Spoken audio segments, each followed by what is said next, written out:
A story I want to share with you today is about comfort. Emma is 32, Irish, and works remotely for a tech company in Europe. She has a strong resume, a charming way of speaking, works fast, and used to be the kind of person people looked at and thought, she's going to go far.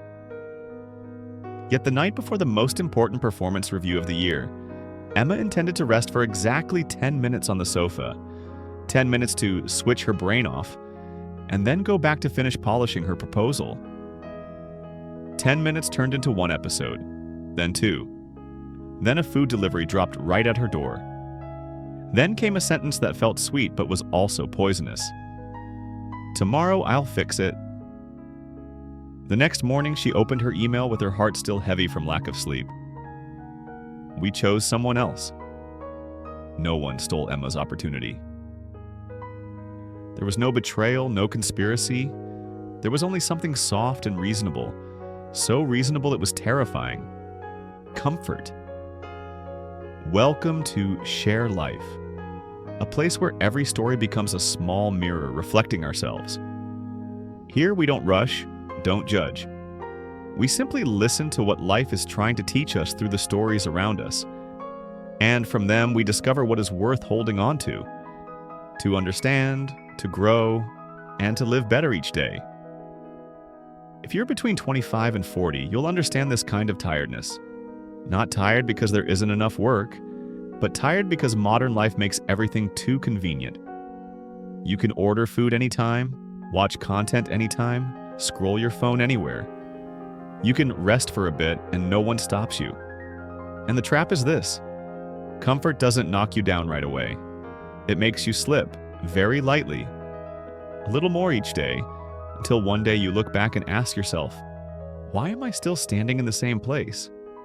Before we go on, I want to ask you a question so you can quickly look at your own life. What is stealing the most of your energy and time right now? Netflix, YouTube at night, social media during work hours, emotional eating, food cravings, procrastination because you fear imperfection, or avoiding a difficult conversation at work or in your relationship? Leave a short comment below. I'll read it so I can understand where you feel most stuck. And if you like this kind of storytelling video with clear lessons that both entertain and pull you back up, please like and subscribe so I can keep making these consistently.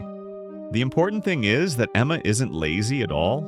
She isn't the type to neglect everything. She still works, still replies to emails, still attends meetings, still delivers enough not to be rated poorly. But remote work has a quiet cost. You can live for many days in a row in a state of good enough without realizing you're slowly shrinking. Her desk is only a few steps from her bed. Anytime she feels tired, her brain suggests, just rest a bit.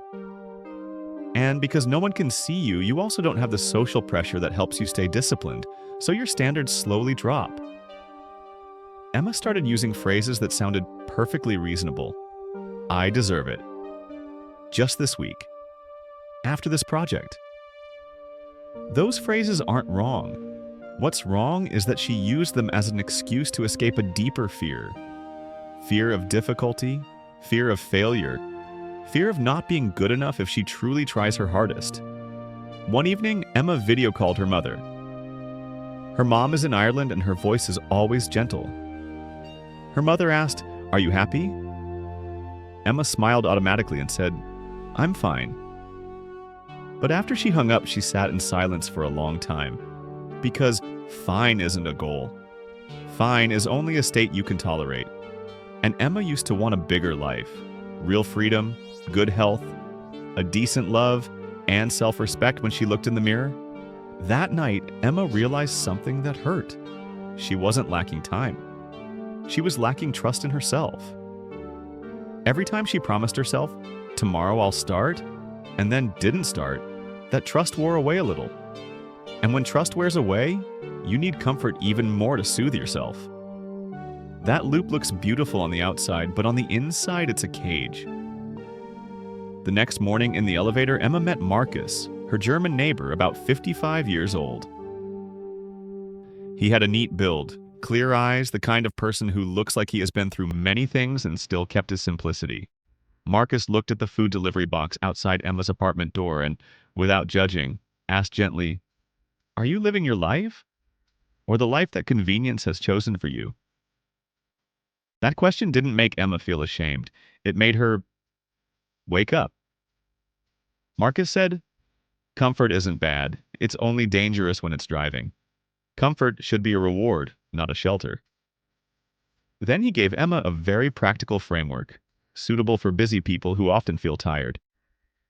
Every day you only need three things called earn, protect, expand. Earn means earn your rest. Not doing more until you burn out, but doing something slightly hard for a short time to remind your brain that you're still in control. Emma chose 20 minutes of brisk walking outdoors every morning. Marcus added a small but effective detail. For the first 5 minutes, don't wear headphones. Just walk and breathe, so your mind stops running away and returns to the present. Some days were cold, some days were windy, but that slight discomfort is exactly what brought her back to life. Protect means protect your energy. Emma created a ritual called a digital sunset. At 9 p.m., she turned off notifications and left her phone in another room, so her body understood that the day was over. She didn't try to be perfect. She simply built a boundary. And every Sunday, she did a very short comfort audit. Where did comfort help me recover this week? Where did comfort harm me this week? And what will I limit next week? When she wrote it down, she saw clearly. There is healthy comfort, enough sleep, proper rest, and toxic comfort, procrastination, avoidance. Expand means expand yourself through one brave action each week. Not something grand, just something that makes you a little bigger. In the first week, Emma emailed her former manager directly asking for feedback, even though she was afraid of being judged. In the second week, she went to a co-working space instead of staying at home, simply to hear human voices and pull herself out of isolation. In the third week, she cooked 2 proper meals as an act of self-respect. Not to diet, but to tell herself, I deserve to be cared for. If you had to choose one brave action for this week, what would you choose? A difficult conversation, an email asking for feedback, signing up for a class, or simply going to bed on time for 3 days in a row? Leave a comment, because sometimes just naming it means you've already started. Because if you don't deal with the comfort trap, the losses come very quietly. You lose sharpness because your brain gets used to fast dopamine. You lose confidence because you keep breaking promises to yourself.